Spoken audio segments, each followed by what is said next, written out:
Hi, good morning, everyone. Welcome to season 6 of the 15-ish minute coffee chat, a conversation providing tips for every entrepreneur and business owner.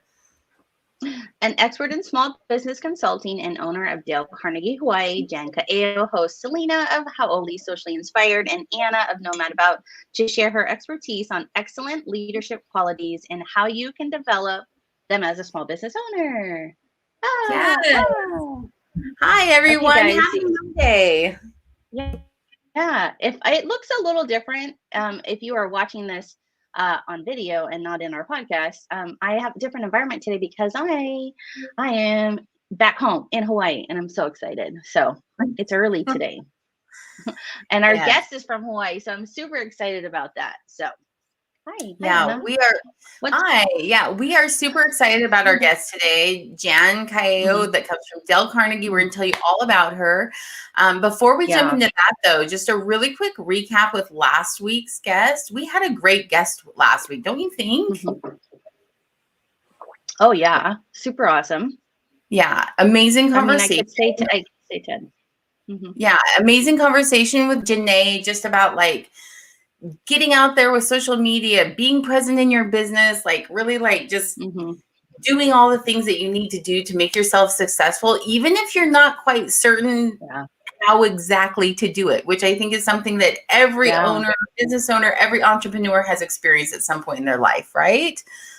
Yes, 100%. And I think, when we talked about it, it's just all about being present when you can, but it's the same struggles whether you're a geologist, you're Miss America, you're a teacher, a therapist. That is the same struggle that we all have, is that we know in today's market you have to use social media to kind of like market yourself, right? So exactly. And yes, exactly.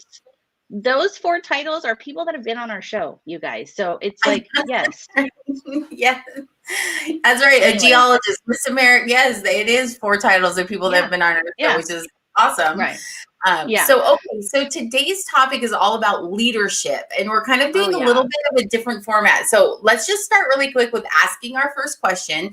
Anybody who's watching us right now, like, are you a good leader? Do you consider yourself to be a good leader? Pop your answers in the or pop your answer in the comments, because I'm really curious, like, how you view yourself. Now, I'm a solopreneur, right? Like, I run my own business. I don't have any employees. It's just me, myself, and I that does all the work. So am I a good leader? Do I consider myself a leader at all? Like, these are big questions. And do you need leadership skills if you don't have employees? Like, we're going to touch on some of this today with Jan. So I'm super excited about that. Yes. She's the perfect person. Seriously. Like, I'm excited. And I just know the answer I know how she'll answer that question to you, Anna. But, okay. So you guys, our call to action's down there. Tell us in the comments so Jan can see some of it while we're live. If not, we'll make sure she sees it after. But do you consider yourself a good leader? Okay. Well, let's, I guess, like, I'm going to bring up her bio so you guys can get to know a little bit about who Jan is. Anna, I'll let you read like the first paragraph. I mean, okay. Yeah. So Jan assists individual teams and organizations to increase their effectiveness through executive coaching, consultation, and workshops. She supports organizations in facilitating change, increasing productivity, and improving quality.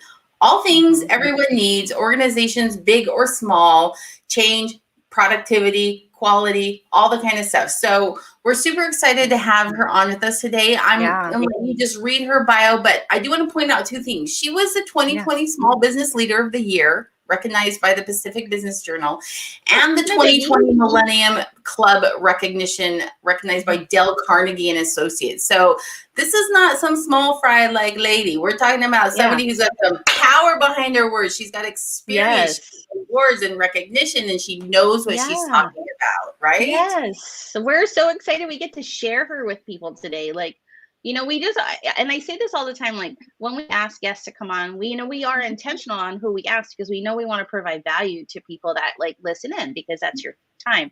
And, we always are like, please say yes, please say yes. And so I'm just excited that Jan said, like, of course. And, just before we came on, she's like, I'm so happy to support you all. So you guys are in for a treat today. So I will take this down, Anna. And I mean, I guess let's just like Let's bring Jan in. Hi, Jan. Good morning. Good morning. Yes.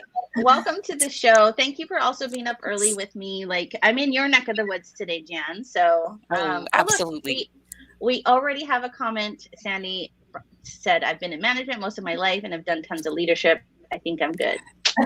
Which is awesome, right? Yeah. So Jan, would you just say, like, when you can recognize that that's a good trait, like the confidence is there? Yeah. So everything begins with confidence, right? If you are more confident, you act or behave in a way that demonstrates that level of confidence. So good for Sandy. Yay. Yeah. Yay. Oh my gosh. I love Already it. our first good tip, right? Yes. Fake it till you make it. It's almost like the message behind that. Even if you're not feeling it like internally, act with that confidence, like you know what you're doing. Yeah. Right. Yeah, and it's interesting. Amy Cuddy, who is a great writer about presentations and presence, says, "Fake it till you become it." Oh, I like that better. Ooh, yeah. So I like that way better. Yeah, leadership is really a journey, right? So it's if you think that you've arrived, you kind of stop growing. And it's okay to plateau and, rest on your laurels for a little bit, recognize your accomplishments, recognize what you do well, because I think that's really important, especially as we have gone through COVID over the last, 14, 16 months. But if you're not green and growing, we say that you're kind of ripe and rotting. Ripe and Got rotting. it. I'd rather be green and growing, and that is another thing I'm writing down right now in my notebook. Right? Green and growing. There's something to be said about that, though, because when you think about it, like nobody expected COVID to happen, right? So if a leader is resting on their laurels, like, I got this, I know what I'm doing, I can go through anything. But then COVID was like a slam from the side that nobody expected. Right. And I feel that whole idea of like, there's always something more to learn or something else that you can become better at or become an expert at, because you never know what's going to come sideswipe you or your business or your family or, all these things that are important to you. So I love that thought. Yeah. No. Okay, wait, before we get inside, we have to do our coffee cup selfie with Jan, so we don't forget. We do. Yes, we do. This is something we like to do, but okay, here we go. Guys. Can you see mine? On 3. Yes, it's like happiness starts with happiness. Me too. Yeah. Okay, on 3, guys. 1, 2, 3. Yay! All right, now we can get in. Now we can get into it with Jan. Cheers. Yes, we can. Cheers. Okay. So our format today that we decided to do, normally we just ask a couple of questions and then have a good conversation about it. But when Selena and I started coming up with questions for today, we had so many questions. We thought what we would do instead is a little bit of like a hot shot format, where we now have 7 questions for Jan, and we're going to just toss them at her one by one and give her a couple minutes to answer each one. So you're going to walk away with a whole bundle of tips. And then if you want more information about it, you can reach out to Jan, because we're going to tell you how you can contact her. You can see what Dale Carnegie offers in terms of leadership development. I mean, that's her specialty. Or you can reach out to Selena and I, and we'll muddle our way through this growing process together, right? Right. Good. Yes, absolutely. Okay, so let's do it, Anna. Let's start that first question. All right, I'll start with question 1, which is, what's the difference between leadership and management? Yeah.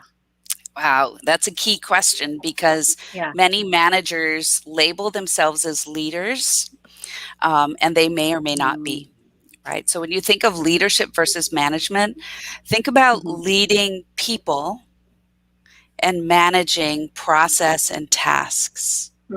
Ooh, yeah. So the way you know if you're a leader, I didn't develop this, this is a lot of authors say this, is that you're leading people when you look behind and there's people willing to follow you, right? So you're not leading if people aren't willing to follow you. You might have a title that says manager or chief, fill in the blank, but if people are not willing to follow you, then it's really tough to call yourself a leader. And leaders are people who can help others change their attitude and behavior. Okay. So Okay. management is changing processes and tasks. Leaders is changing people and mindsets. Right. Yeah. I love that. Yes. That's a great takeaway. All right, Selena, you want to throw questions out? Yes. I have so much about that, number one, but yes. Okay, Jan, number two. What are the most important decisions you make as a leader for your organization? So do you mean me personally or generally speaking? Yeah, maybe generally speaking, and then you can say personally and see if they're tied together. Yeah. So the most important decisions you make as a leader should center around your people, right? Because if leadership is about leading people, it should be really about your people. In the Dale Carnegie programs, we help our participants recognize that when you are a solo performer, you are responsible for the results of your own actions, behaviors, accomplishments. When you become a leader of people, your measure of success is determined by the performance of your team. So it's not just your solo performance anymore, it's the performance of your team. And when you're a good leader, that team performance is greater than anything you could do by yourself. So we help leaders turn the focus from their own performance to the performance of their team. That's a really interesting concept in the sense of like, I mean, because you hear a lot about bad leadership, right? And how from the top down, the CEO has to take responsibility, even though they're just signing off on something and have no actual participation in the processes that created the trouble or the trauma or the drama or whatever it is, but they're still responsible for it. So I love that idea that when you are the important decisions, it takes you away from yourself and any self-interested kind of thing and puts it squarely on how you're directing that whole group. Yeah, that's great. That's great. Okay. Yeah. See, guys, I know. Good stuff. I know, right? There's like so much more I want to say. I'm like, oh, we've got like 5 more questions and 30 minutes. Yeah. Right? Yes. When we finish number 7, we'll come back to some we'll come back to some. Okay, next one, Anna. All right. Question number 3 is leadership a learned skill or is it inherent in a person's character? Oh, good question, right? Yeah, right. I think that all of my research, all of my training tells me that people can become a leader. There's no one type of leader that is the most effective. A person's character is important in any position, leadership or otherwise. A leader needs to be someone who wants to lead others. If not, you are a manager managing non-performance, really. So a leader can start with a certain skill set. Like you can see leadership skills in others, but if it's not used to inspire others, then it's just a trait. And that's not being used, right? So people can learn to become better leaders, and there's always room for improvement.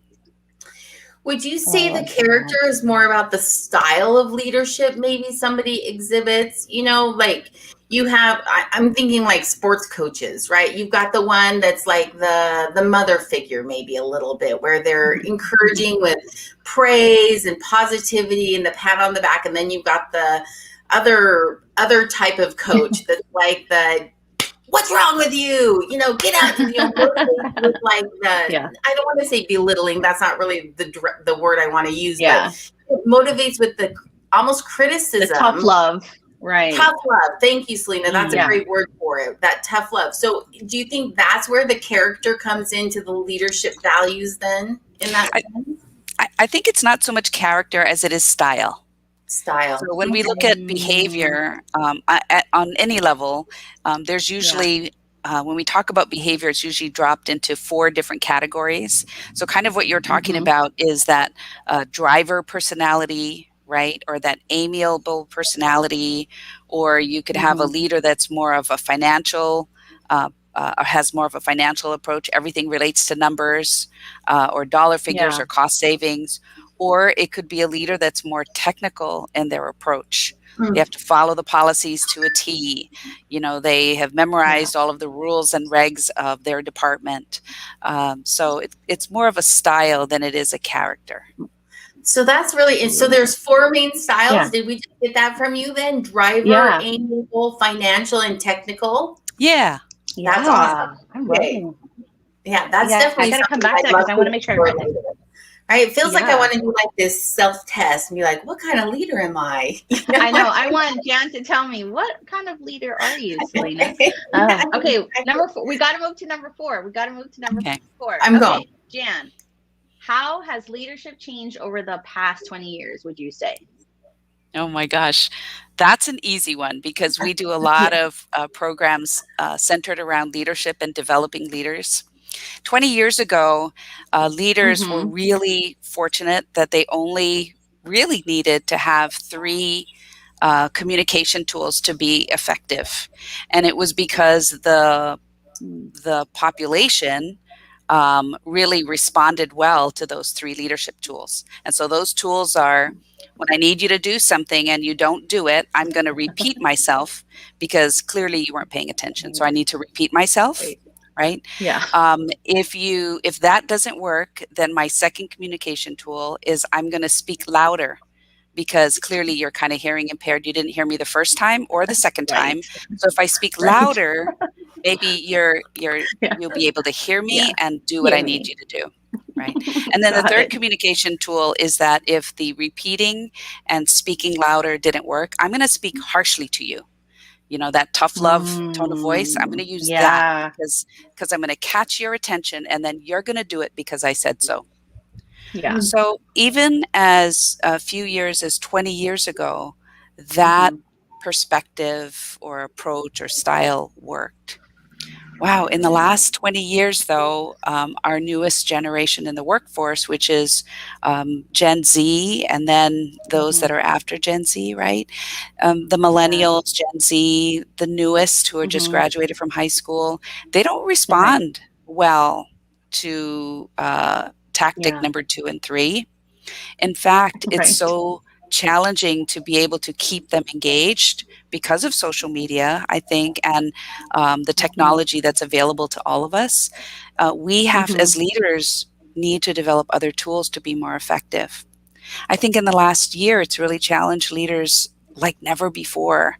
It kind of slapped us, sideways, and a lot of leaders are struggling. Today, our hottest topics at Dale Carnegie is centered around leadership. How do I be an inspiring leader when I'm not even in the same space as my people? I can't have a water cooler conversation. I can't stop by their desk. I have to develop new tools now. And if I'm 60 plus years old and I don't like technology, I'm really struggling.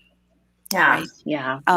I read something this past weekend that just really shifted my thinking. I'm always reading because I think leaders need to be readers. And the shift was that whenever we get angry about something, it's because we can't control it. So in leadership, when we get really angry about something, it's because we're not really able in the moment to control the outcome. Yeah. So if we can recognize our trigger, Marshall Goldsmith wrote a great book called Triggers. When we can recognize our trigger, maybe if we're intentional, we can respond differently. The whole goal, again, is to be able to be an inspiring leader. Now more than ever, we need to develop those skill sets to be able to, number one, retain our people. But then once we retain them, inspire them to do the work that we need done in all of our organizations. Yeah. Right. So 2 quick thoughts about what you said that popped into mind. The first is that old leadership style makes me feel like I'm doing the mom thing all wrong, right? Like repeat myself, talk louder, and then go hard. Right. So I'm like, oh my gosh, I totally see that pattern when I'm talking to my children and they're pretending I don't exist, right? That That was one of the first thoughts. So, but the second thing was, I feel like we should have like a question 8, which is how do you inspire people when you're not in the same space? And having a remote workforce makes that very difficult. And remote workforce isn't going away now. Right. There's a lot of companies that are allowing people to make choices to stay home because they've seen that you can be effective, you can be productive, some even more productive and more effective by allowing that work from home opportunity. So, you know, maybe we'll come back to that at the end, but that is a really interesting question that I hadn't even thought about until you mentioned it. In that changing leadership styles over the past 20 years. Really, I mean, and that's just the last year and a half. Right. That's not even 20. So, So, yeah. Okay. Yeah. All right. Selena, you ready to ask question 5? Yes. Yeah. Okay, Jan, how does leadership influence employee performance and learning? Oh my gosh. This is probably ice water on all of our faces. Our organizations reflect the skill set of our leadership. An organization reflects the skill set of our leadership. So, talking about the previous question, when you have a leader that's inflexible, that especially in the last year and a half has not grown, what will happen, maybe not right away, maybe not in month 1, 2, or 3, but what will happen is the performance starts to drop in that organization because the leader stops growing. The leader stops seeing the possibilities of moving forward at the organization, and its performance metrics reflect that. Example, if we're a solopreneur, right, it's our income level. If we feel stuck, we don't move with the same ease, right, and we don't perform, our checkbook reflects that lack of growth. So a leader needs to be the person that casts the vision. Even if you're leading just yourself, Anna, you said you're a solopreneur, right? Even if you're leading yourself, if your vision isn't clear about where you're going, like you feel stuck, like we have for the last, 14 months, then it's reflected in our performance. Same thing if you have a team. If you're stuck, your team reflects who you are as a leader. And if learning isn't a part of that, right? I think it's really important as a leader to always be filling up your cup, because you're always giving it out, right? You're helping your team. If you are others focused, you're helping others develop and grow. You need to fill your cup too, because if you give everything that you are, then you have nothing else to give. Right? So you always have to be, filling up your own cup. And I don't know if your parents told you this, but they told me this all the time when I was growing up. You are like the people you hang around with. So if you're hanging out with people who aren't growing, it rubs off on you, right? And it's not that they're bad people, right? But it rubs off on you, and you become like the people you hang out with. So I like hanging out with you guys, because you guys are green and growing, right? We're looking for how can we do more? How can we become more? And there's greatness in all of our people. Our challenge as leaders is, how do we find out what that is, what motivates them, and bring that out? Because when people are motivated by what's important to them, they perform better. They show up better. They inspire others. It's like a drop in a pond, and it ripples out. Okay. Oh my gosh. So that is so true. Can I I'm going to go off script for just a second, because I'm really curious. When you find yourself in that moment where you're not growing and you're stuck, and you're looking at your business and you're looking at, your people, and you're like, okay, so leadership is stagnant, right? What would be your number one tip? What do you do next? Like, what would you tell someone to do? What's step 1 for getting out of that rut? So step 1 would be to stop doing what you're doing. Okay. Step back. Step back. Right. And this is what happened with me in COVID. My entire business went from best month ever in 10 years to 0. Oh, no. Devastating, devastating, devastating. I said, oh my gosh, do I need to go get a job? What would it be like for me to collect unemployment? Gosh, would they even approve me because I'm an entrepreneur? All of those things that keep you stuck. Right. So instead, you stop what you're doing, take a little break, right? That might be take the rest of the day off if you're the leader. And go to a place where you start thinking, what if? And what can I do to move forward?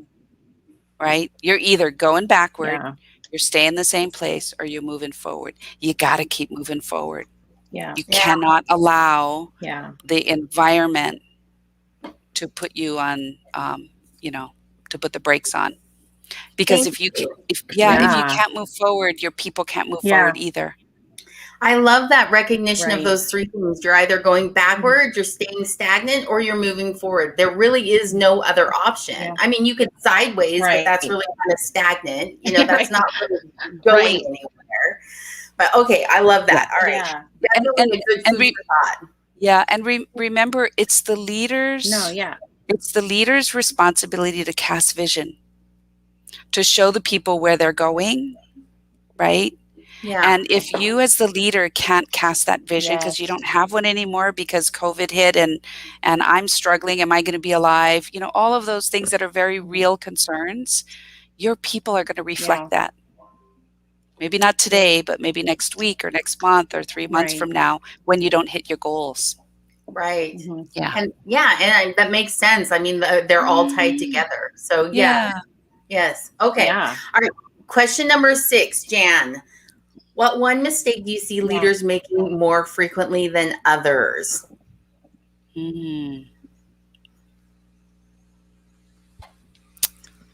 She's like, oh, there's so many. There are many. There are many. You know, she's like, many. Let me pick one. I think it's very easy for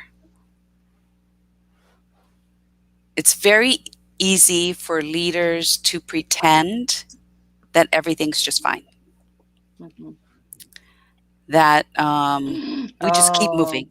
We just keep moving and we're going to do the same thing that we did. I spoke to a leader last week and that leader said to me, everybody needs to come back to work.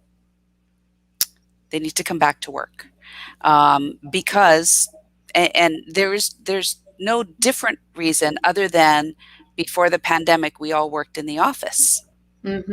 And so it's the leader's comfort zone that everybody needs to be in the office. Right. Nothing wrong with that, except the workforce doesn't want to come back to the office. Right. They don't feel safe there yet. They don't feel safe. Right. Yeah. Right. And so, you know, physiologically, as we get older, if we don't stretch, we get rigid. Right. And when you don't stretch, you break.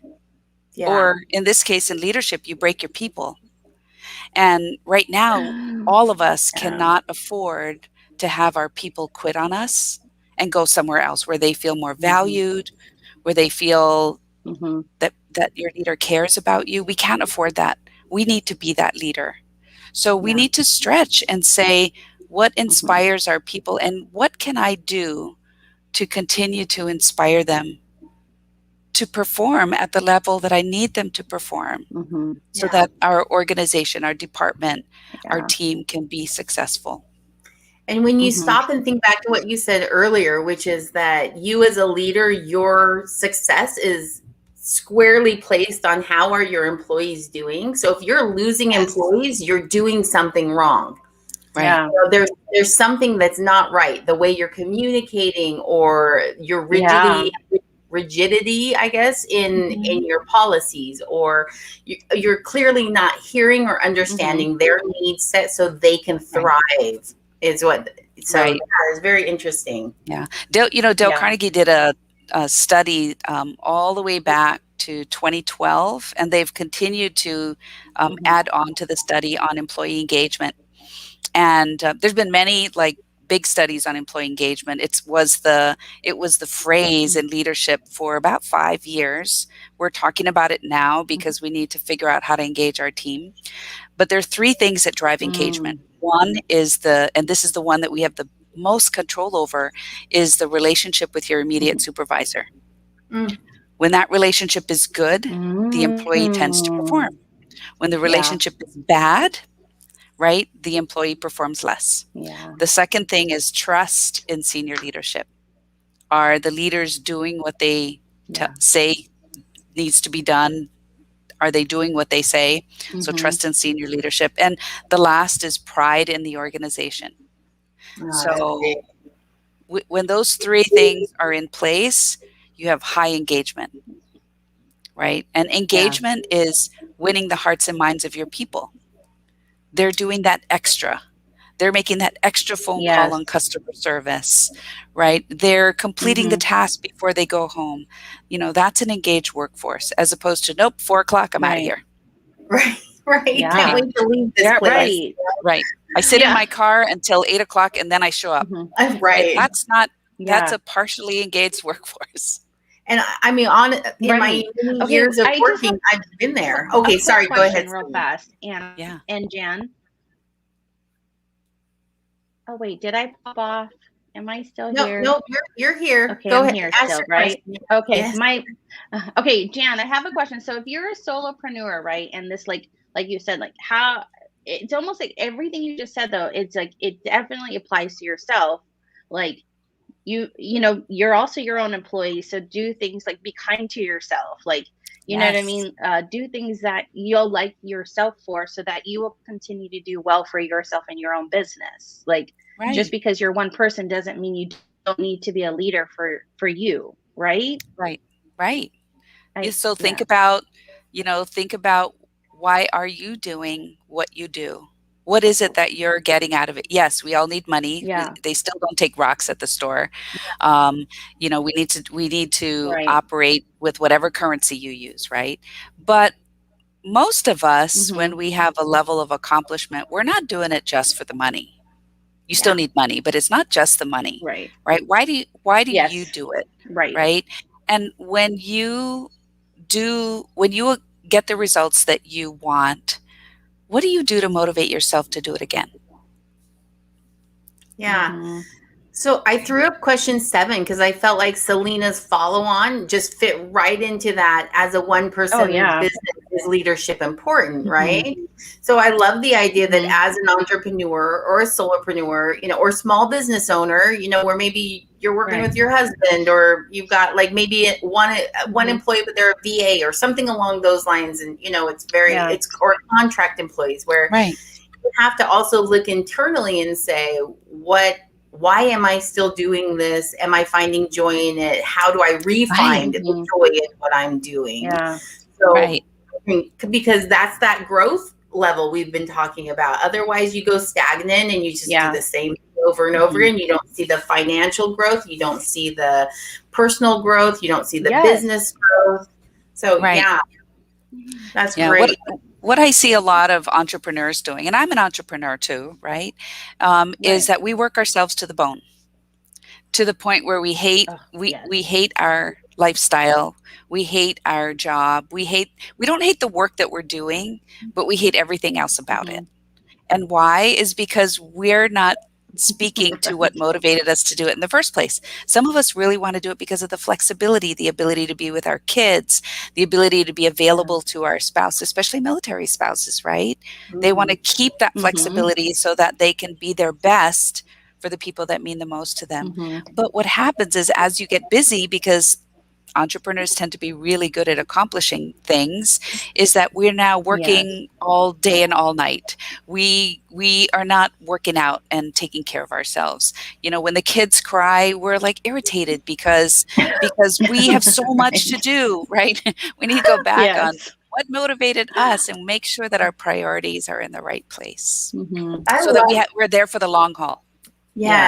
I feel like it's like almost like an every 6 month or every quarter check-in you kind of have to have with yourself, where you do stop and say, because recently I just deleted some services off of my business for this very reason. Flexibility was a huge thing for me. That was it was one of the reasons I wanted to do this. And I'm like, I don't even have time to sit with my kids for an hour and help them with their math work, or, you know, whatever it is that I wanted to be there for them for. And so, that's so good. That, I mean, it really, I feel like you're talking directly to this woman right here. You're talking directly to him right now. No. Well, you know, I mean, really, you've reached to be longer. I know. Right. You've reached a level of success, Anna, when you can begin to say no. Yeah. And well, also, so I have this great mentor that I absolutely love. But one of the things she also reminded me, she said, you pick and choose the things that you really love that help you keep that joy. You don't have to offer every service. You can contract that out to someone else. You can tell them, like you said, you can say no. You can say, no, this is not something I do any longer, or that I provide any longer. And I forget that, because I'm a very customer service minded. So I want to make sure that they get everything they possibly need. And I know I can do it, but my time doesn't allow for it. So I think that's something that we do fall into as entrepreneurs, you know, small business owners, where we think we can give them everything they need, but the end result is we're miserable. Right. You know, we might be making money, we might have a profitable and growing business, but we are miserable. And that's when you're going to see that backlash of bad leadership, I'm going to call it, come into play, because we're not caring for ourselves. Right. So, and we often take it out on the people that matter to us the most. The people that we say are the most important to us. Those are the ones that we end up taking it out on, which is not what we want to do. But those are the people that we are the most real with, right? Yeah. I'm thinking back to that conversation we just had, where it's, I'm going to repeat myself, then I'm going to speak louder, then I'm going to say it harshly. Right. Oh my gosh. Right.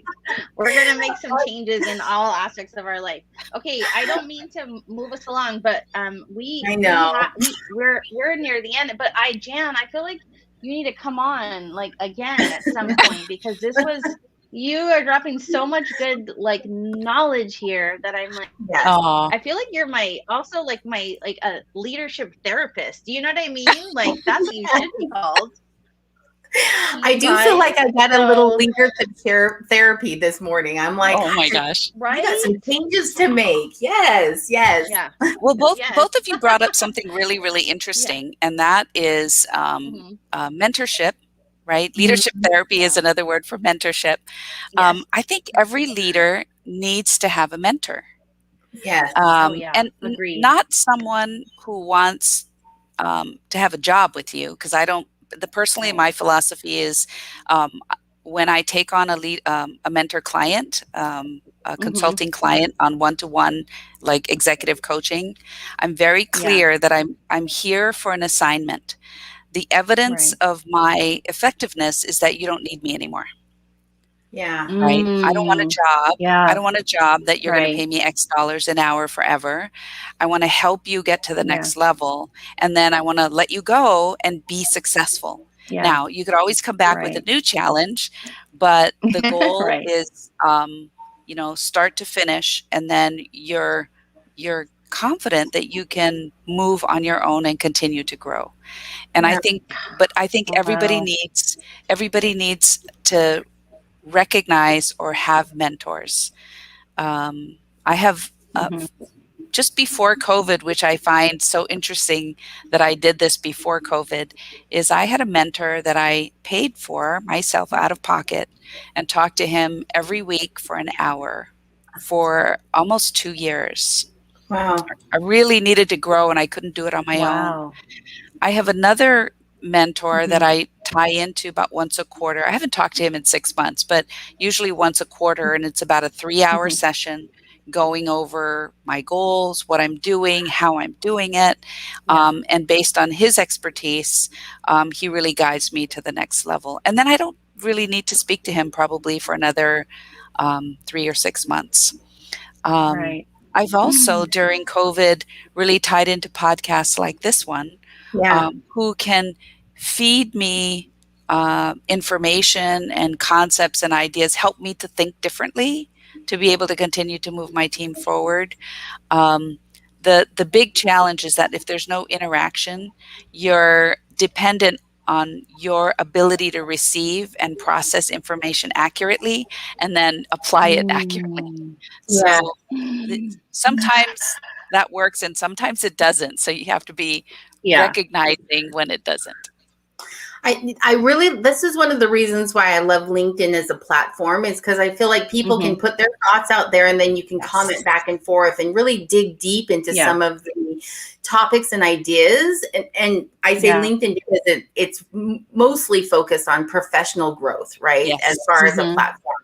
But also, like, I think Clubhouse offers also an opportunity for you to have input and ask questions about topics that really interest you. So there are some really good social media platforms out there if people are looking. And then I also just want to throw out for anybody listening right now, like if you're a military spouse specifically, there are a couple of mentorship programs available to you right now for free, like no payment, people that are just willing to help military spouse entrepreneurs grow, because this is such a huge area of conversation right now. The fact that, you know, when you move every 2 to 3 years, you don't have the opportunity to maintain a 20-year professional career. And so they're developing these programs for military spouses to help them through this process of figuring out how to become a leader, how to grow a business, how to manage a business, like all those things that are available. So I love that you reiterated mentorship. I started mine a little over a year ago. We've since finished our time frame, but she has graciously said, I want you to keep calling me. I want you to continue to connect with me. And for me, it's nothing but beneficial to have someone to bounce ideas off of. And I feel like that's kind of, I mean, you were great today in that sense. Like, I really feel like I gathered a lot of good, like, leadership direction, things that I can improve on, things that I need to look at that I hadn't even considered until we have this conversation today, Jan. So thank you so much. You're welcome. You know, I know that you really look to help military spouses. And I think some of those programs come through MWR, right? On the basis. There, some of them through that, or like the family services programs. Yes. Yes. And then the Small Business Administration have women's business leadership, and that is a great place. If someone has never started a business before, they have free or almost free workshops. I do know that in Hawaii, they actually go out to the bases and they do basic business education, which is really, really powerful. I know that. Yeah, SBA also does their SCORE mentorship, which is any small business owner that just needs that little extra help with, you know, I don't know what to do on the financial side. I don't know what to do on, you know, the employee training side. And so I actually have a couple of clients that utilize them for that. And that also is a free or almost free opportunity. So many things out there. Like, there's zero reason we need to be doing this on our own, like 100 by ourselves, right? Don't be scared to do that. I do want, I want to pop up, Jan, because I think people are going to be really interested in how they can find you. So let them know where you would love for them to connect with you, if not just LinkedIn. Yeah. So yes, I'm a big fan of LinkedIn. I've learned so much from the platform and recognize the ability to build a network far beyond the reaches of where I live, and reaching into different levels of expertise in business, in things that I'm interested in, and in life. So I highly recommend connecting through LinkedIn. But I'm available. It's very easy to find me. I'm on social media. My email is very easy to find. It's jan.kaeo@dalecarnegie.com. I answer everything myself, so I don't have. I'm not big enough to have somebody else answer my my correspondence. I'm crazy busy, but I love. I'm in this business at sort of the end of my career to be able to help others be successful. That's what I find really, really gratifying, to know that I can get help people get unstuck and help them move forward again. Does that look right, Jan? Yes. Yes. Okay. Thank you. Yeah. Connect with her there. That's awesome. Yes. Okay. So unfortunately, we're at the end of our show, right? We've got to wrap it up. Yeah. So much. Connect with Jan. I don't want to be, but I know, right? I know. Thank you so much again, Jan, for joining us today. Thanks for having me. Yeah. We want to throw up our tip jar. Yes. Caitlin Eldridge of Eldridge CPA. She is our financial wise woman, and she has provided us a tip for all of our shows for the past couple of seasons, which we love. And today's tip is to review your expenses every 2 to 3 months. Are there subscriptions you no longer use? Some that you can, some that you only need occasionally? Turn those off and on rather than leaving them running. So if you can save yourself a few bucks every quarter because you don't need something that you thought you needed, or you needed just for a small amount of time, don't let those run and just waste money while you're at it. So just something to think about. Yeah. Okay. For sure. And then our toolkit, we said, why not? Let's bring it back up. Right, Anna? Absolutely. Last week, we talked about social media, and we created an 8 things to do daily social media checklist. And this is for anyone that is on any social platform. It just gives you some general tips that you should think about every single day. And it should take you less than a half an hour to an hour to do your social media if you follow this consistently. So you can catch it on our resources page on the selena.com website. Yay, we love our website, which is not quite built yet, but it's coming. It's coming. Okay, so next week, I want to throw this out there. Next week, we have Amy Upcraft. She's with the Veteran Spouse Project. Amy is someone who took a passion and turned it into a nonprofit business. So she is a playwright, and she has now developed this beautiful program for active and retired and veteran military spouses. And we're going to just talk about that process of when you love something and you have this massive passion for it and you create something beautiful, and then like just that next step, where do you go with it? What do you do with it? How do you make it like build into a business for yourself? Right. Right. And then last but not least, of course, find us on Selena.com, share, like, and subscribe on any of the podcast platforms, or you can go to our YouTube channel. We would love for you to subscribe there. We're almost to our 100 subscribers, people. Please help us out. Yes. So if you're listening to the podcast, you will see the YouTube link for Jan's episode in the description. So make sure to click it so you can actually watch the show, because we think it'll be fantastic. Yes, absolutely. Thank you again, Jan, for joining us today.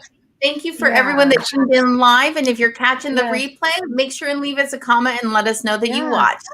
Yes. All right. Thank you so much, ladies. Much success to you. Aloha. Thank you, Jan. Aloha. Aloha.